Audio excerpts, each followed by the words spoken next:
Cuando mi hijo me gritó que no me atreviera a discutir con su esposa en la casa de ella, sentí que el suelo se abría bajo mis pies. La casa de ella. Esas 3 palabras me atravesaron como un cuchillo, porque esa casa no era de ella. Esa casa era mía. Yo la construí ladrillo por ladrillo, sacrificando cada peso que ganaba limpiando casas ajenas durante 20 años.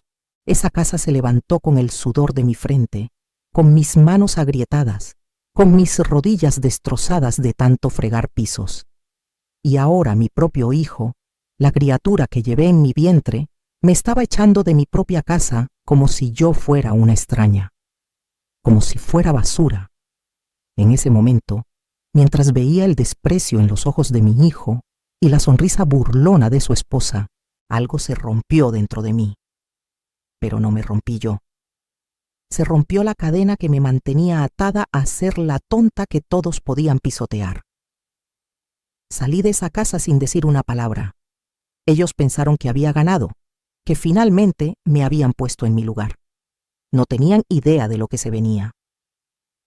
Volví 3 horas después, 3 horas que les cambiaron la vida para siempre, porque cuando regresé, esa casa ya no los iba a recibir nunca más. Había cambiado todas las cerraduras, todas, cada puerta, cada ventana, cada entrada. Y cuando los vi llegar, cargados con sus bolsas de compras, riendo, ajenos a lo que les esperaba, sentí una satisfacción que no había experimentado en décadas. La llave no entró en la cerradura. Vi la confusión en sus rostros, luego la incredulidad, después el pánico. Mi hijo golpeó la puerta, gritó mi nombre. Su esposa comenzó a chillar como loca, pero yo estaba adentro, en mi casa, tranquila, tomando un té de manzanilla, escuchando cómo su mundo se derrumbaba al otro lado de esa puerta que ya nunca más se abriría para ellos. Sigue mi historia hasta el final y comenta la ciudad desde donde me estás viendo para saber qué tan lejos ha llegado mi relato. Pero para entender cómo llegué a ese momento, a esa decisión que muchos llamarían cruel pero que yo llamo justicia, necesito contarles quién soy y todo lo que tuve que soportar. Mi nombre es Esperanza Contreras y tengo 68 años. Nací en un pueblito de Michoacán, donde ser mujer significaba servir, callar y aguantar. A los 17 me casé con Roberto, un hombre que prometió cuidarme pero que solo me dio 3 hijos y una vida de carencias. Cuando mi hijo mayor, Diego, tenía apenas 5 años, Roberto se fue una mañana diciendo que iba a buscar trabajo en el norte y nunca volvió. Nunca. Ni una carta, ni un peso, ni siquiera la decencia de decirnos si estaba vivo o muerto.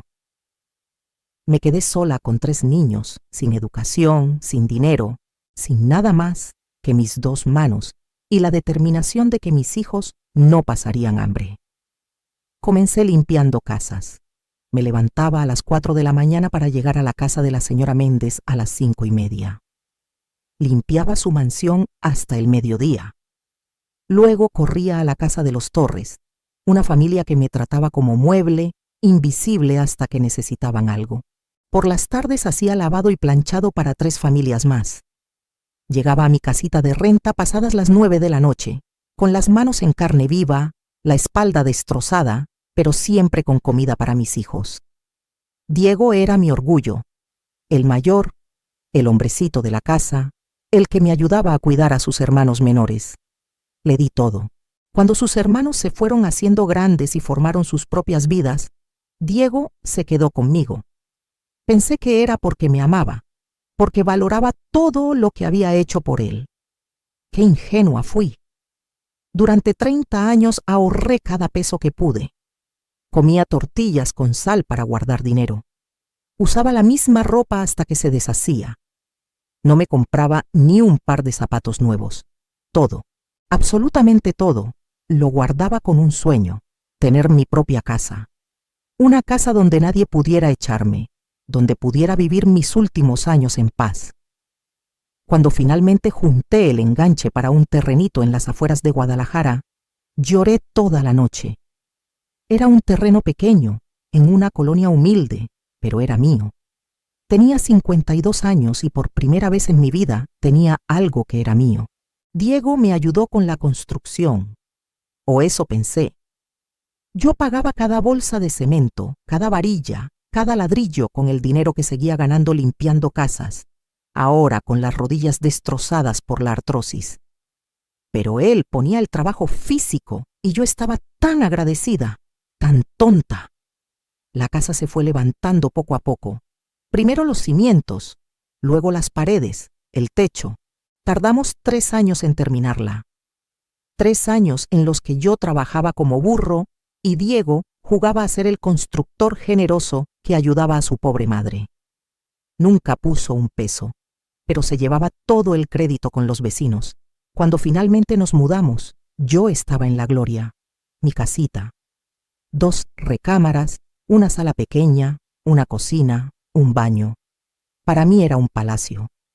Diego vivía conmigo, por supuesto. Era soltero todavía. Ya pasaba de los 30, y yo secretamente me preocupaba de que se quedara solo. Qué irónica es la vida. A los 2 meses de estar en la casa, Diego conoció a Vanessa. Ella era diferente a las muchachas que él había traído antes. Más arreglada, más exigente, con uñas largas que nunca habían tocado una escoba. Trabajaba en un salón de belleza, siempre oliendo a químicos y perfume barato. Desde el primer día me miró con desprecio. Yo intenté caerle bien. De verdad lo intenté. Le cocinaba sus platillos favoritos, le hablaba con cariño, le ofrecía ayuda, pero en sus ojos solo veía desdén. Para ella, yo era la suegra estorbosa, la vieja que sobraba. Se casaron 6 meses después. Una boda que yo pagué, por supuesto. Diego me dijo que era mi obligación, que era mi único hijo varón, que era lo mínimo que podía hacer después de todo lo que él había sacrificado por mí. Lo que él había sacrificado. Esas palabras deberían haberme abierto los ojos, pero el amor de madre es ciego, sordo y tonto. Pagué el salón, la comida, hasta el vestido de Vanessa. Gasté los ahorros que me quedaban. Me quedé sin nada, pero los vi felices ese día y pensé que valía la pena. Vanessa se mudó a la casa, mi casa. Desde el primer día comenzó a cambiar cosas. Que si las cortinas estaban feas, que si los muebles eran muy corrientes, que si la cocina necesitaba remodelación, y Diego la complacía en todo con mi dinero, porque aunque yo seguía trabajando, llegando destrozada cada noche, cada peso que entraba a esa casa pasaba por las manos de Vanessa. Yo me había convertido en la sirvienta de mi propia casa. Me levantaba antes que ellos para prepararles el desayuno. Lavaba su ropa, limpiaba sus desórdenes, y mientras tanto, escuchaba cómo Vanessa se quejaba con sus amigas por teléfono de que tenía que vivir con su suegra, como si fuera una maldición. Un día le sugerí, con todo el cariño del mundo, que tal vez podría ayudar con los gastos de la casa, ya que ambos trabajaban. La mirada que me lanzó podría haber matado a alguien. Diego me gritó que cómo me atrevía a pedirle dinero a su esposa, que yo debía estar agradecida de que me permitieran vivir con ellos. Permitieran. Esa palabra retumbó en mis oídos por días.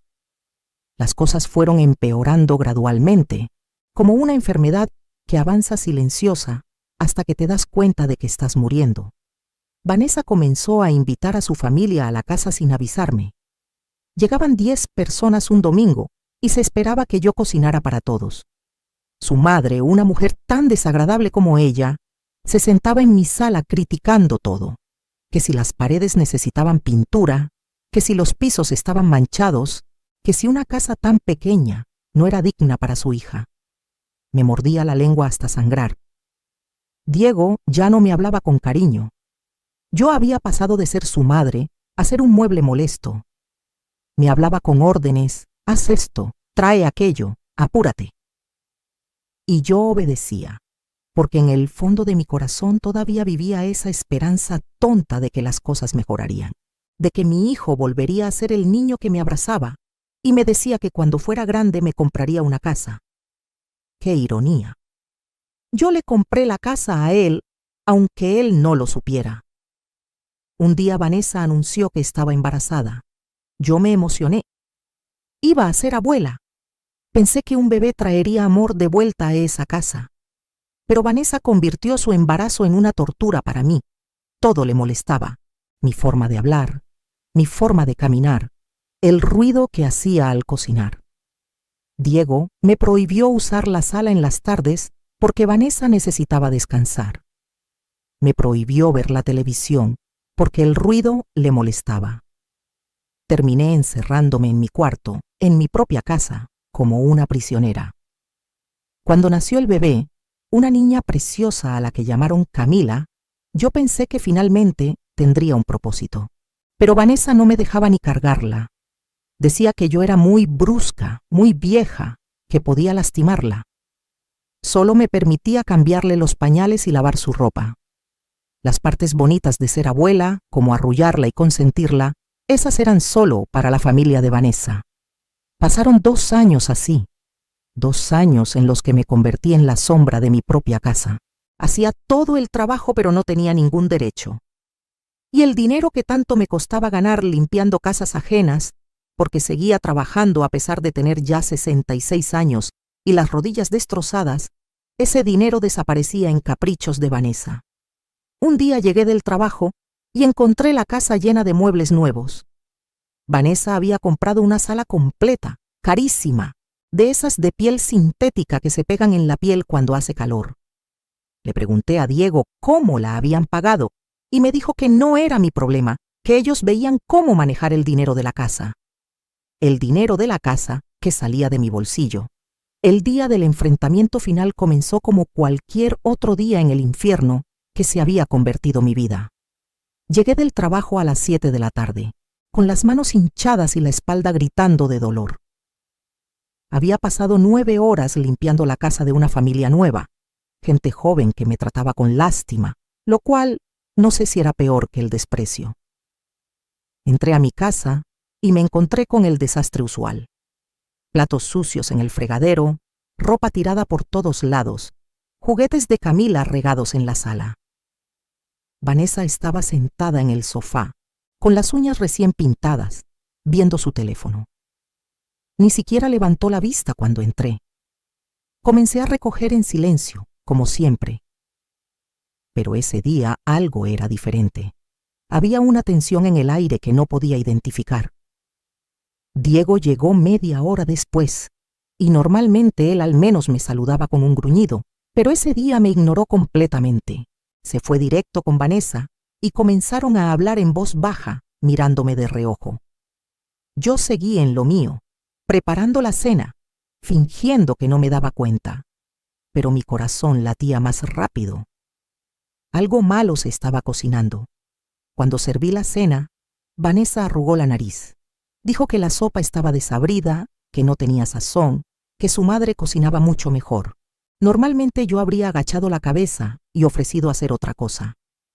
Pero ese día, después de tantos años, tanta humillación, tanto cansancio, algo dentro de mí se rebeló. Le dije, con voz tranquila, que si no le gustaba mi comida, ella era bienvenida a cocinar. El silencio que siguió fue sepulcral. Vanessa se puso de pie lentamente con los ojos encendidos de furia. Me gritó que cómo me atrevía a hablarle así, que ella era la dueña de esa casa y que yo estaba ahí por caridad, que era una mantenida, una vieja inútil que no servía ni para cocinar. Cada palabra era una bofetada. Y yo, en lugar de callar como siempre, le respondí. Le dije que esa casa era mía, que yo la había pagado, que yo la había construido con mi sudor. Vanessa se rió.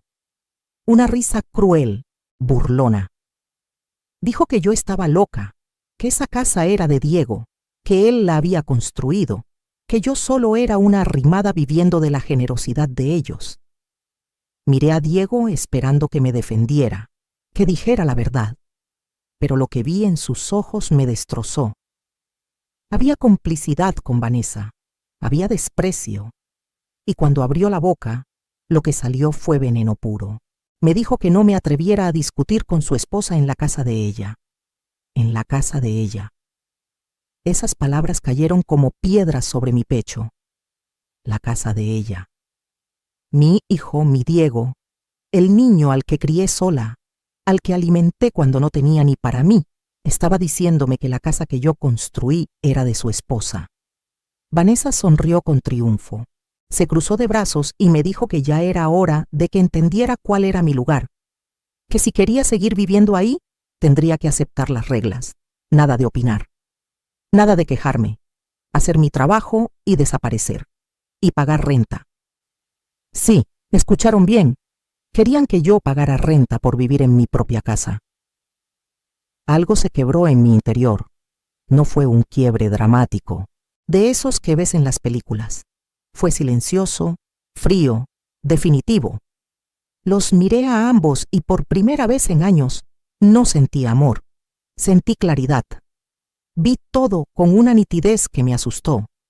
Vi años de abuso, de manipulación, de haber confundido el amor de madre con ser un tapete. Vi a mi hijo convertido en un extraño cruel, que solo me veía como una fuente de dinero y trabajo gratis. Vi a Vanessa como lo que siempre fue, una aprovechada que había encontrado en mi bondad una mina de oro. Y vi mi futuro si me quedaba. Más años de humillación, de trabajo, de desprecia, hasta que mi cuerpo no diera más y me tiraran a un asilo de esos del gobierno donde la gente va a morir olvidada. No dije nada. Esa fue mi primera jugada maestra, aunque en ese momento no lo sabía. Simplemente tomé mi bolsa, mi rebozo y salí de la casa. Escuché a Vanessa gritar triunfante que no volviera si no estaba dispuesta a pagar renta. Escuché a Diego decir algo sobre que ya era hora de que aprendiera. Caminé por las calles de mi colonia sin rumbo fijo. Eran las 8 de la noche y estaba oscureciendo. Normalmente me habría dado miedo, pero en ese momento no sentía nada más que una calma extraña. Llegué a la casa de mi comadre Lupita, que vivía a 6 cuadras. Ella me abrió la puerta y al ver mi cara, supo que algo terrible había pasado. Me hizo pasar, me preparó un té de tila y me escuchó contar toda la historia. Cuando terminé, Lupita estaba llorando de rabia. Lupita me dijo algo que cambió todo. Me preguntó si Diego sabía que la casa estaba a mi nombre. Esa pregunta me dejó helada. Me di cuenta de que no. Diego nunca había visto los papeles de la casa. Yo los guardaba en una caja de metal en mi closet, junto con mis pocas joyas y documentos importantes. Para él, la casa estaba a su nombre, o quizás pensaba que como él había puesto el trabajo físico de construcción, automáticamente era suya. Nunca lo habíamos hablado. Yo simplemente asumí que él sabía, que entendía que quien paga es quien posee. Pero Diego vivía en una fantasía, donde él era el proveedor y yo la beneficiada. Lupita me dijo: «Comadre, esa es tu casa. Tienes las escrituras. Tienes todos los recibos de pagos. Tienes pruebas de que cada peso salió de tu bolsillo. Ellos no tienen nada». Y entonces me dijo algo más que prendió una chispa en mi pecho. «No tienes que aguantar esto. Puedes recuperar lo que es tuyo». Me quedé en casa de Lupita esa noche, pero no dormí. Mi mente trabajaba a 1000 por hora. Por primera vez en décadas, estaba pensando en mí, en lo que yo quería, en lo que yo merecía, y merecía recuperar mi casa, mi paz, mi dignidad. Temprano en la mañana, cuando apenas clareaba, salí de casa de Lupita. Le pedí prestado dinero para un cerrajero. Ella, sin dudarlo, me dio todo lo que tenía ahorrado. Me abrazó y me dijo: «Dale su merecido, comadre». Contraté a don Fermín, un cerrajero de la colonia que me conocía desde que llegué al barrio. Le expliqué mi situación. Él también conocía a Diego, había visto cómo era conmigo y sin hacer más preguntas aceptó ayudarme. Esperamos. Yo sabía que Diego se iba a trabajar a las 9 y Vanessa llevaba a Camila a la guardería a las 8:30. Luego se iba al salón de belleza donde trabajaba. Tenía una ventana de oportunidad entre las 9 y las 3 de la tarde, cuando normalmente yo estaba trabajando y ellos sabían que la casa estaría vacía. A las 9:15, después de verlos salir a ambos, don Fermín y yo entramos a la casa. A mi casa, con mis llaves. pero no serían mis llaves por mucho tiempo más. Don Fermín trabajó rápido y en silencio. Cambió la cerradura de la puerta principal, de la puerta trasera, de las ventanas que tenían seguro. Puso cerraduras nuevas, de esas modernas que no se pueden forzar fácilmente. Me dio 2 juegos de llaves nuevas. Guardé uno en mi bolsa y el otro se lo di a Lupita por seguridad. Mientras don Fermín trabajaba, yo me moví por la casa con un sentimiento extraño. Era mi casa, pero me sentía como una intrusa después de tanto tiempo de ser tratada como tal. Fui a mi cuarto y saqué la caja de metal del fondo del closet. Ahí estaban las escrituras, a mi nombre, Esperanza Contreras González. Ahí estaban los recibos de cada pago de materiales de construcción, todos con mi firma. Ahí estaba la verdad en papel. Tomé todo y lo guardé en mi bolsa. No iba a dejar nada que Diego pudiera usar en mi contra. También recogí mis pocas pertenencias personales. Ropa, fotografías, los recuerdos de mis otros hijos. Todo lo guardé en 2 maletas viejas. Don Fermín terminó su trabajo cerca del mediodía. Le pagué y le di una propina generosa con el dinero de Lupita. Él me apretó la mano y me dijo: «Que Dios la bendiga, señora Esperanza. Usted está haciendo lo correcto». Me quedé en la casa, esperando. Preparé café. Me senté en la mesa de mi cocina, en la silla donde tantas veces había comido mis sobras después de servirles a ellos los mejores pedazos. Y esperé. No tuve que esperar mucho. A las 3:30 escuché el coche de Diego llegar. Había salido temprano del trabajo, algo inusual. Probablemente Vanessa le había llamado preocupada porque yo no había vuelto en la noche, aunque lo dudo. Más probable es que estuvieran emocionados pensando que finalmente me había ido para siempre. Escuché sus pasos acercándose a la puerta. Escuché la llave entrar en la cerradura. Y luego el sonido más dulce que había escuchado en años, la llave girando en falso, sin abrir nada. Silencio. Luego Diego intentó de nuevo. 1 vez, 2 veces, 3 veces. Escuché su confusión convirtiéndose en frustración. Comenzó a tocar la puerta. Primero suave, luego más fuerte. Gritó mi nombre: «Esperanza, mamá, abre la puerta». Pero yo me quedé sentada, tomando mi café, tranquila. Unos 20 minutos después llegó Vanessa. La escuché gritar desde la calle: «¿Qué pasa? ¿Por qué estás afuera?». Diego le explicó que la llave no funcionaba. Vanessa, con esa arrogancia que la caracterizaba, dijo que seguramente él era un tonto que no sabía ni abrir una puerta. La escuché intentar con su propia llave. Mismos resultados. Ahora ambos estaban tocando la puerta, gritando. Vanessa chilló: «Esperanza, abre esta puerta ahora mismo». «¿Cómo te atreves?».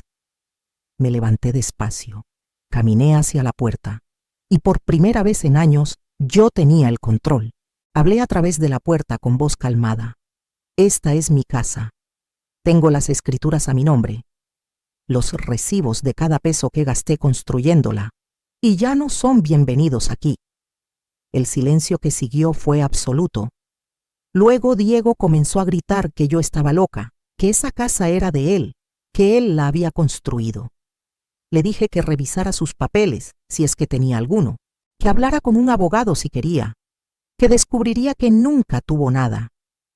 Vanessa estalló en insultos, cosas que no voy a repetir, palabras que ninguna mujer debería decirle a otra. Pero cada insulto solo confirmaba que había tomado la decisión correcta. Diego cambió de táctica. Comenzó a suplicar: «Mamá, por favor, hablemos. Podemos arreglar esto. Tienes que entender, Vanessa está estresada. Yo he estado trabajando mucho. No queríamos decir esas cosas. Por favor, abre la puerta». Qué interesante cómo el tono cambia cuando pierdes el poder. Hace menos de 24 horas me estaba echando de la casa de su esposa. Ahora suplicaba. Le dije que tenía 1 hora para sacar sus cosas más importantes, que iba a abrir la puerta, supervisar que tomaran solo lo que era de ellos, y luego quería que se fueran y nunca volvieran. Diego intentó negociar. que necesitaba tiempo, que a dónde iban a ir, que pensara en mi nieta. Esa última manipulación casi funciona. Casi. Pero luego recordé que nunca me habían dejado ser abuela de verdad, que Camila apenas me conocía porque Vanessa se aseguraba de mantenerla alejada de mí, excepto cuando necesitaba niñera gratis. Abrí la puerta con la cadena puesta. Los vi a través de la rendija. Diego se veía desesperado, desaliñado, con los ojos rojos. Vanessa tenía una expresión de furia absoluta, pero también de miedo. Miedo de perder lo que nunca fue suyo. Les dije las reglas. Iban a entrar con mi supervisión. Tomarían solo su ropa, artículos personales y los muebles que pudieran probar que habían comprado ellos. Nada de electrodomésticos porque todos los había comprado yo. Nada de lo que estaba en la casa cuando ellos llegaron. Diego intentó discutir, pero le mostré el celular. Les dije que tenía al abogado de mi comadre en marcación rápida, listo para llamar a la policía si intentaban algo. Era mentira, pero ellos no lo sabían. Abrí la puerta. Entraron como animales enjaulados, mirando alrededor como si no reconocieran el lugar.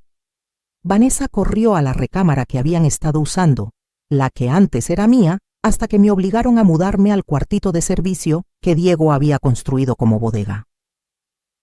Comenzó a vaciar el closet frenéticamente, tirando ropa en maletas sin doblar. Diego me miraba como si fuera una extraña. Finalmente dijo: «Mamá, ¿de verdad vas a hacer esto, después de todo lo que hemos sido?» Lo miré a los ojos y le respondí: «Tú lo hiciste primero. Tú me echaste de mi propia casa. Tú permitiste que tu esposa me humillara día tras día. Tú convertiste mi vida en un infierno. Yo solo estoy recuperando lo que es mío». Él abrió la boca para responder, pero no salió nada, porque sabía que era verdad. Vanessa salió de la recámara cargando maletas. Me señaló con un dedo y gritó: «Esto no se va a quedar así. Vamos a demandar. Te vamos a quitar esta casa». Le sonreí. Fue la primera sonrisa genuina que había tenido en años. Le dije: «Inténtalo. Tengo todos los papeles. ¿Tú tienes algo con tu nombre?» Su silencio fue respuesta suficiente. Pasó la siguiente media hora en caos. Ellos sacando cosas, yo supervisando que no tomaran nada mío. En un momento Diego intentó llevarse la televisión. Le dije que no, que yo la había comprado con mi dinero del trabajo. Él dijo que era para Camila, para que viera sus caricaturas.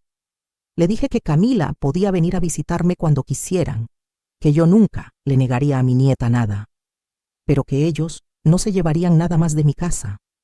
Vanessa gritó que yo era una abuela horrible, que nunca vería a Camila de nuevo. Esa amenaza dolió. No voy a mentir. Pero también sabía que era una amenaza vacía. Eventualmente Vanessa necesitaría niñera gratis de nuevo. La gente como ella siempre vuelve cuando necesita algo. Después de 45 minutos, habían empacado lo que pudieron cargar. Montones de ropa, zapatos de Vanessa, algunos juguetes de Camila. Diego hizo un último intento. Me dijo que al menos le diera unos días para encontrar un lugar a donde ir, que pensara que tenían una niña pequeña. Le dije que debió pensar en eso antes de faltarme al respeto, que la vida es dura y ahora iba a aprender lo que es luchar, como yo lo hice sola a los 23 años con 3 niños. Los acompañé a la puerta. Ellos salieron cargados de maletas y bolsas. Los vecinos habían salido, atraídos por el escándalo. Doña Carmen, don Jorge, la familia Ruiz, todos estaban en sus puertas o ventanas mirando el espectáculo. Vanessa les gritó a todos que yo era una vieja loca que los estaba echando a la calle. Pero la mayoría de los vecinos me conocían. Sabían cómo era yo, cómo trabajaba, cómo me trataban. Vi sus caras de aprobación. Doña Carmen hasta sintió en mi dirección. Cuando Diego y Vanessa estaban en la banqueta, rodeados de sus pertenencias como refugiados, Diego me miró una última vez. Había lágrimas en sus ojos. Dijo: «¿Cómo pudiste hacerme esto? Yo soy tu hijo», le respondí, «y yo soy tu madre, la madre que sacrificó todo por ti, la madre que te dio todo lo que tenía, y tú me pagaste con desprecio. Algún día, cuando seas viejo, entenderás lo que hiciste. Cerré la puerta, puse el pestillo, la cadena, y me quedé del otro lado, en mi casa, finalmente en paz. Los escuché afuera por un rato más. Vanessa llamando a su madre, llorando y gritando. Diego intentando conseguir un taxi que pudiera llevar todas sus cosas. Eventualmente, los sonidos se alejaron. Se habían ido. Caminé por mi casa en silencio. Estaba desordenada después del caos de la mudanza forzada. Había cajones abiertos, cosas tiradas, espacios vacíos donde habían estado sus pertenencias, pero era mía, completamente mía. Esa noche me di un baño largo en mi tina, algo que no había hecho en años porque Vanessa siempre se quejaba de que gastaba mucha agua. Lloré bajo el agua caliente, lloré por los años perdidos, por la relación destruida con mi hijo, por todo lo que pude haber hecho diferente. Pero también lloré de alivio, porque por primera vez en tanto tiempo estaba sola, pero no me sentía sola. Me sentía libre. Los siguientes días fueron extraños. Diego llamó varias veces, primero enojado, amenazando con abogados y demandas, luego suplicante, pidiendo otra oportunidad. Finalmente, su madre lo llamó, pidiéndome que reconsiderara. Le dije que no había nada que reconsiderar, que si Diego quería tener una relación conmigo, sería en mis términos, con respeto, pero que nunca volvería a vivir conmigo, que esa etapa había terminado. Vanessa intentó un acercamiento diferente. Me mandó mensajes diciendo que Camila me extrañaba, mandándome fotos de la niña llorando. Era manipulación pura, pero funcionó parcialmente. Le dije que podía traer a Camila a visitarme cuando quisiera, pero que ella no era bienvenida en mi casa. Se enfureció y bloqueó mi número. Diego y Vanessa se fueron a vivir con la madre de ella. Según supe por los chismes del barrio, la señora los tenía en un cuartito en la azotea, todos apretados, y les cobraba renta. La ironía no se me escapó. Ahora Diego sabía lo que era vivir de arrimado, pagando por un techo que no era suyo. Yo, mientras tanto, comencé a reconstruir mi vida. Renuncié a 2 de mis trabajos de limpieza. Ya no necesitaba tanto dinero ahora que no estaba manteniendo a 3 personas más. Me quedé solo con la casa de la señora Méndez, que siempre me había tratado bien y me pagaba justo. Con más tiempo libre, comencé a arreglar mi casa. Pinté las paredes de colores alegres, amarillo en la cocina, azul claro en la sala. Compré plantas y las puse en las ventanas. Arreglé el jardincito del frente que Vanessa siempre había descuidado. Mi casa comenzó a sentirse como un hogar de verdad. Invité a mis otros hijos a visitarme. Claudia, mi hija del medio, vino desde Monterrey con sus 2 hijos. Cuando vio la casa, lloró. Me dijo que no sabía que las cosas con Diego habían estado tan mal, que yo nunca les había contado. Le expliqué que tenía vergüenza, que me daba pena admitir que mi propio hijo me trataba así. Claudia se enojó con Diego. Lo llamó y le dijo exactamente lo que pensaba de él. Mi hijo menor, Ricardo, también vino a visitarme. Él siempre había sospechado que algo no estaba bien, pero respetaba que yo no quisiera hablar del tema. Me abrazó y me dijo que estaba orgulloso de mí por finalmente defenderme. Sus palabras me sanaron de formas que no sabía que necesitaba. Poco a poco, mi vida tomó una forma nueva. Me uní a un grupo de mujeres de la parroquia que se juntaban los martes a tejer y platicar. Descubrí que varias de ellas tenían historias similares a la mía. Hijos ingratos, familias abusivas, años de sacrificio sin reconocimiento. Nos apoyábamos mutuamente, compartíamos nuestras historias y sanábamos juntas. 2 meses después del incidente, Diego apareció en mi puerta. Estaba solo, sin Vanessa. Se veía cansado, más viejo. Me pidió hablar y contra mi mejor juicio lo dejé entrar. Nos sentamos en la sala, ese espacio que antes me tenían prohibido usar. Hubo un silencio largo. Finalmente, Diego habló. Me dijo que había estado pensando mucho, que la vida con la suegra era insoportable, que ahora entendía cómo me había hecho sentir, que Vanessa se quejaba constantemente de que su madre las controlaba, les ponía reglas, les cobraba por todo. La ironía era demasiado perfecta. Le pregunté si venía a disculparse o a pedirme que los dejara volver. Él bajó la mirada. Dijo que Vanessa pensaba que deberían demandarme, que tenían derecho a la casa porque él la había construido, pero que él sabía la verdad, que nunca puso un peso, que todo había sido mi dinero, mi esfuerzo, mi sacrificio. Esperé. Finalmente dijo las palabras: lo siento, mamá, perdón por todo, por cómo te traté, por permitir que Vanessa te faltara al respeto, por olvidar todo lo que hiciste por mí. Miré a mi hijo y vi algo que no había visto en años, arrepentimiento genuino. Pero también vi algo más. Vi que su arrepentimiento venía de perder algo, no de genuinamente entender el daño que causó. Aún así, era un comienzo.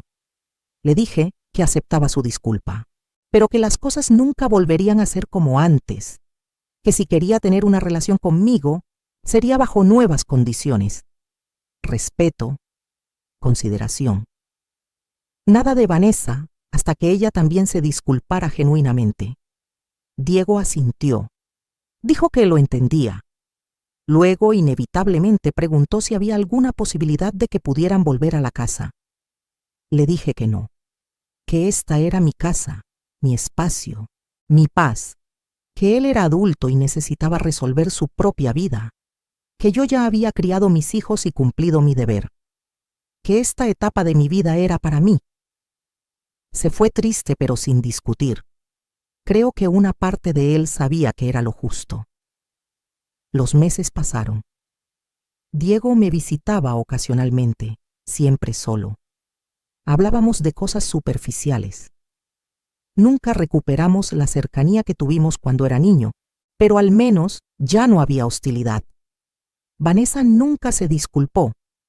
Según Diego, ella seguía insistiendo en que yo era la villana de la historia, que había sido cruel e inhumana, que una madre de verdad nunca haría lo que yo hice, pero yo ya no me afectaba su opinión. Había aprendido que no podía controlar cómo me veían los demás, solo cómo me veía yo misma. Y cuando me miraba al espejo, por primera vez en décadas me gustaba la mujer que veía. Vi a Camila solo ocasionalmente. Diego la traía de visita cada 2 semanas más o menos. Al principio la niña estaba confundida. Preguntaba por qué ya no vivíamos juntos. Le expliqué con palabras simples que a veces los adultos necesitan su propio espacio. Ella lo aceptó con la facilidad de los niños. Con el tiempo, esas visitas se convirtieron en lo mejor de mis semanas. Podía ser abuela en mis propios términos. Le compraba dulces que Vanessa no permitía. Veíamos caricaturas juntas. Le enseñaba a hacer tortillas a mano. Y al final del día, se iba a su casa y yo volvía a mi paz. Perfecto. 1 año después del incidente, mi vida era irreconocible. Había perdido peso porque ya no comía de la ansiedad y el estrés. Tenía amigas de verdad, no solo gente que me usaba. Mi casa estaba hermosa, llena de luz y color. Había convertido el cuarto que Diego y Vanessa usaban en un taller de costura. Siempre me había gustado coser, pero nunca tenía tiempo. Ahora tomaba encargos de arreglos de ropa del barrio. No era mucho dinero, pero me gustaba el trabajo. Y combinado con mi pensión de adulto mayor, que finalmente había tramitado, y el trabajo con la señora Méndez, que mantenía más por gusto que por necesidad, vivía cómodamente. No tenía lujos, pero tampoco necesidades. Por primera vez en mi vida, el dinero que ganaba era solo para mí. Compré cosas que nunca me había permitido. Una licuadora nueva, sábanas de buena calidad, una mecedora para el porche donde me sentaba las tardes a ver pasar la vida. Pequeños placeres que significaban el mundo. También hice algo que nunca pensé que haría. Tomé unas vacaciones. Mi comadre Lupita y yo nos fuimos a Guanajuato por 1 semana, a un tour para mujeres mayores. Visitamos iglesias, museos, comimos en restaurantes lindos, tomamos fotos frente a las casas de colores. Me sentí joven de nuevo, libre de las cargas que había cargado por tanto tiempo. En uno de esos días, sentada en un café en San Miguel de Allende, tomando un chocolate caliente y viendo a los turistas pasar, Lupita me preguntó si me arrepentía de lo que había hecho. Le dije la verdad, ni un segundo, que lo único que lamentaba era no haberlo hecho antes, que había desperdiciado años siendo tapete cuando pude haber sido libre. Lupita brindó con su taza de café. Por las mujeres que finalmente aprenden a poner límites. Chocamos tazas y reímos. Éramos dos viejas en un café, sin pedir permiso a nadie, gastando nuestro propio dinero, viviendo nuestras propias vidas. Y era glorioso. Cuando regresé a casa, me esperaba una sorpresa. Diego había dejado una carta bajo la puerta. En ella, escribió todo lo que aparentemente no podía decir en persona. Cómo había crecido pensando que las mujeres debían servir a los hombres porque así lo vio en su padre, aunque su padre nos abandonó. Cómo Vanessa le había hecho creer que yo era el problema, manipulándolo contra mí. Cómo ahora, viviendo bajo el techo de su suegra, experimentando exactamente lo que me hizo vivir a mí, finalmente entendía la magnitud de su crueldad. Pedía perdón de nuevo, pero esta vez se sentía diferente, más profundo.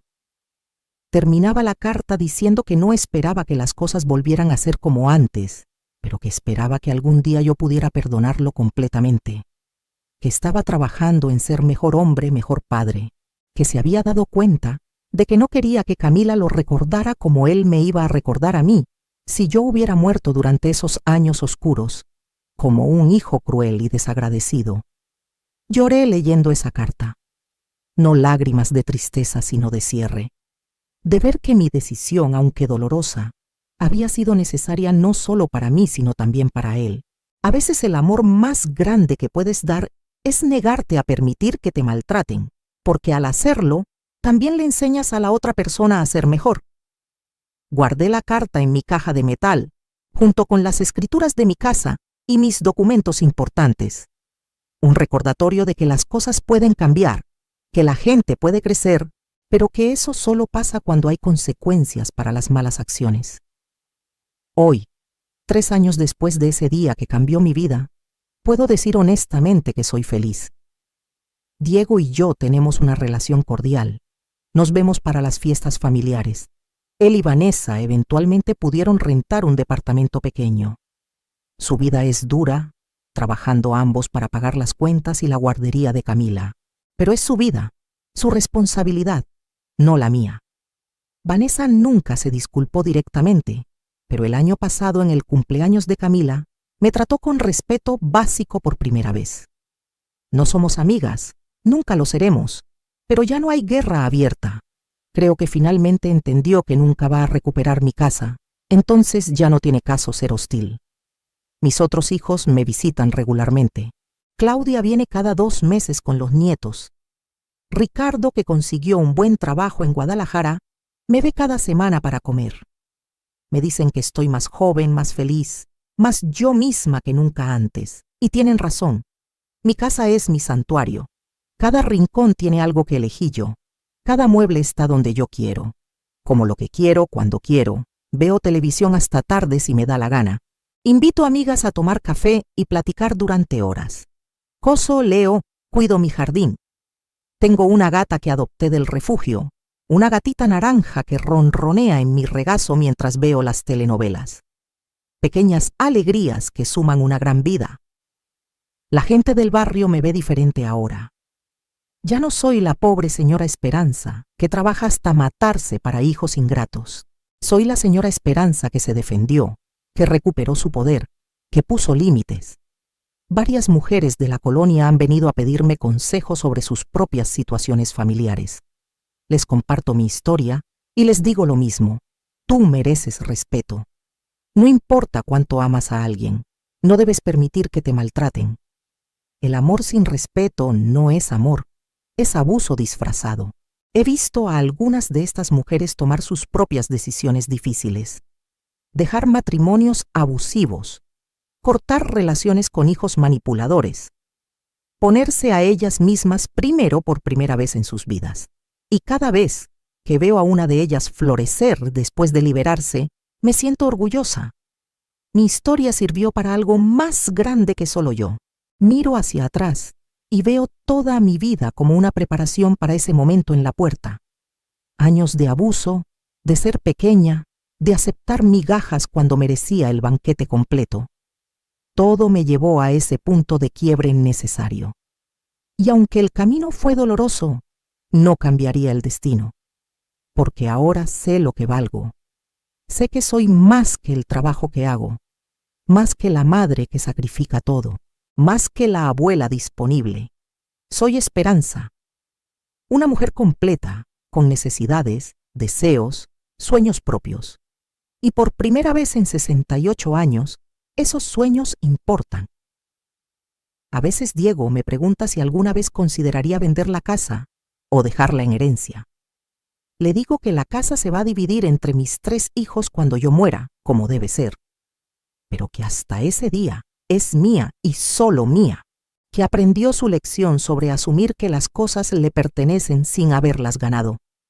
Asiente sin discutir. Creo que finalmente entiende. Lo que más me sorprende de toda esta experiencia es descubrir quién soy sin el peso de servir a otros constantemente. Descubrí que me gusta pintar acuarelas, aunque no soy muy buena.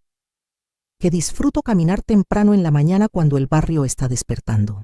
Que tengo opiniones políticas fuertes y no me da miedo expresarlas. Toda una persona que estaba enterrada bajo años de poner a todos los demás primero. También aprendí que la soledad no es lo mismo que estar sola. Estuve rodeada de familia durante años y me sentía completamente sola. Ahora vivo sola y me siento acompañada por mí misma, que resulta ser muy buena compañía. Me río de mis propios chistes. Me hago mi comida favorita. Me consiento de maneras pequeñas pero significativas. Para las mujeres que están escuchando mi historia, especialmente las de mi generación que fueron criadas para servir y callar, quiero decirles esto. Nunca es demasiado tarde para recuperar tu vida. No importa cuántos años tengas, cuánto tiempo hayas aguantado, qué tan imposible parezca cambiar las cosas. Siempre hay una puerta de salida. Siempre hay una manera de recuperar tu dignidad. No tienes que aceptar el maltrato solo porque viene de familia. No tienes que sacrificarte hasta desaparecer solo porque eres madre. No tienes que ganarte el amor con servidumbre. El amor real no se gana, se da libremente. Y si alguien solo te ama por lo que haces por ellos, no te aman realmente. Aman lo que les das, no quién eres. Y mereces más que eso. Todas merecemos más que eso. Sé que mi historia puede parecer extrema. Cambiar las cerraduras, echar a mi hijo a la calle. Mucha gente me juzgó duramente. Los vecinos chismosos dijeron que era cruel, que una madre nunca debería hacer eso, pero esas mismas personas vieron durante años cómo me trataban y nunca dijeron nada. Es fácil juzgar las reacciones de otros sin entender años de provocación. Mi mensaje no es que todas deban echar a sus hijos de casa. Cada situación es diferente, pero sí digo que deben reconocer su valor. Deben establecer límites.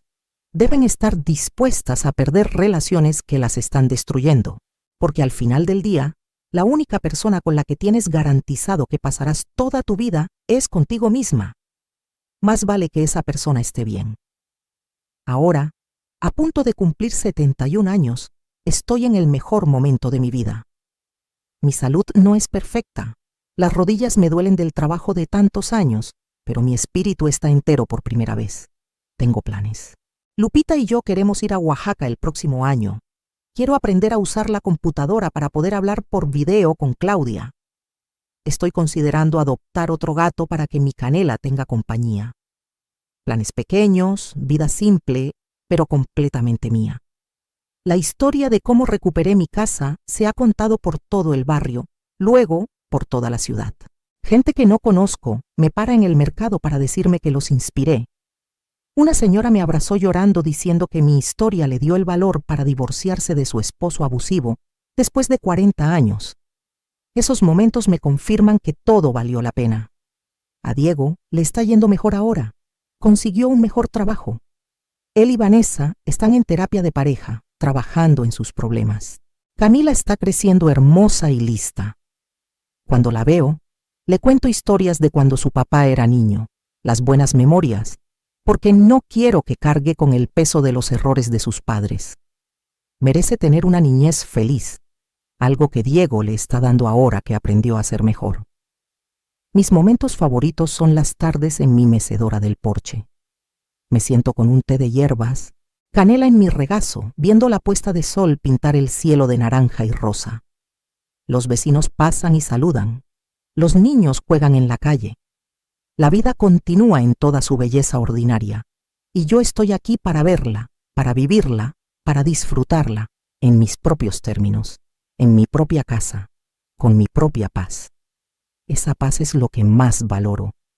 Después de décadas de caos, de servir, de preocuparme, de caminar en cáscaras de huevo para no molestar a nadie, la paz es un lujo indescriptible. No tener que cocinar para nadie más que para mí. No tener que limpiar desastres ajenos. No tener que aguantar faltas de respeto. Solo paz. Silencio cuando lo quiero. Música cuando me apetece. Risas cuando invito amigas. Pero siempre en mis términos. Si pudiera regresar y hablarle a la Esperanza de hace 5 años, la que estaba atrapada en su propia casa, siendo tratada como sirvienta, ¿qué le diría? Le diría que es más fuerte de lo que cree, que el miedo a estar sola es peor que la realidad de estarlo, que los hijos que la aman por interés no son mejor compañía que ninguna compañía, que nunca es egoísta cuidar de ti misma, que poner límites no es crueldad, es supervivencia. Y principalmente le diría que se prepare, porque está a punto de descubrir una versión de sí misma que nunca supo que existía. Una versión valiente, fuerte, implacable cuando es necesario. Una versión que no se disculpa por ocupar espacio. Una versión que finalmente se pone primero. Y esa versión es magnífica. Para terminar mi historia, quiero dejar algo claro. No cuento esto para buscar lástima o aplausos. Lo cuento porque sé que hay miles, quizás millones de mujeres en mi misma situación. Madres sacrificadas que dieron todo y reciben migajas. Abuelas tratadas como sirvientas en sus propios hogares. Mujeres mayores invisibles, usadas, descartadas. Quiero que sepan que no están solas, que su situación no es normal ni aceptable, que merecen más y que nunca, nunca es demasiado tarde para reclamar tu vida. No necesitas una casa a tu nombre para hacer cambios. Los límites se pueden establecer en cualquier situación. Empieza pequeño. Di no a una petición irrazonable. Expresa una opinión. Toma una decisión solo para ti. Esos pequeños actos de autoafirmación se suman. Se convierten en una revolución personal. Y un día mirarás atrás y no reconocerás a la mujer que eras, que aceptaba lo inaceptable porque pensaba que no tenía opción. Siempre hay opciones. A veces son difíciles, a veces duelen, a veces significan perder personas que pensabas que no podías vivir sin ellas. Pero del otro lado está la libertad, la paz, el respeto propio, y eso vale todo el dolor del camino. Hoy me siento en mi sala, en mi casa, escribiendo esta historia para que llegue lejos. Quiero que llegue a la mujer en Veracruz que está soportando faltas de respeto de sus hijos adultos. A la abuela en Monterrey que cuida nietos gratis mientras sus propios hijos ni la visitan. A la señora en Ciudad de México que limpia la casa de su nuera en su propia casa. Quiero que sepan que las veo, que entiendo, que estuve ahí y que hay salida. Mi nombre es Esperanza Contreras. Tengo 71 años. Construí una casa con mis manos agrietadas y mi espalda rota.